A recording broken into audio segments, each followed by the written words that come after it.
একটি সাধারণ পরিবারের ডাল ভাত খাওয়া ঘরের ছেলে আমি, যেখানে ৯টা থেকে ৫টার চাকরি করা বাদে স্বপ্ন দেখা পর্যন্ত অপরাধ। সেরকম পরিবার থেকে আসা আমার। আমার জয় সেদিন হয়েছিল যেদিন আমি সর্বপ্রথম সিদ্ধান্ত নিই যে আমি স্বপ্ন দেখব। সকলের বিরুদ্ধে গিয়ে আমি স্বপ্ন দেখব, আমি ভালো কাজ করার স্বপ্ন দেখব, আমি আরও বড় হওয়ার স্বপ্ন দেখব। আর যেই স্বপ্ন দেখার নেশায় আজকে এই নিয়ে চতুর্থ ছবি আমার নন্দনে মুক্তি পেয়েছে, তাও একক প্রচেষ্টায়। যেখানে সবাই হাত তুলে দিয়েছে, সেখানে আমি বিশ্বাস করে হাত রেখেছি যে এই কাজটা আমিই করব। এই সিদ্ধান্ত নিয়ে আজও চলছি, আশা করি ভবিষ্যতেও চলব।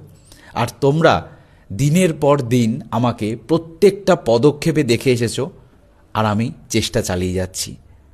কিন্তু কোনো পরিস্থিতিতেই আমি চেষ্টা করাটা থামিয়ে দিইনি। শুধু আমি চেষ্টা করছি না, এখন আমার সাথে অনেক শয় শয় মানুষও চেষ্টা করছে। এটাই আমার কাছে বিজয়। আর যে কোনো বড় কাজে যখন স্বয়ং ঈশ্বর সাহায্য করে, তখন আমাদের গুটি কয়েক বাইরের মানুষের সাহায্যের প্রয়োজন পড়ে না। তখন সেই কাজের সাহায্যের জন্য পাশে দাঁড়ায় স্বয়ং ঈশ্বর।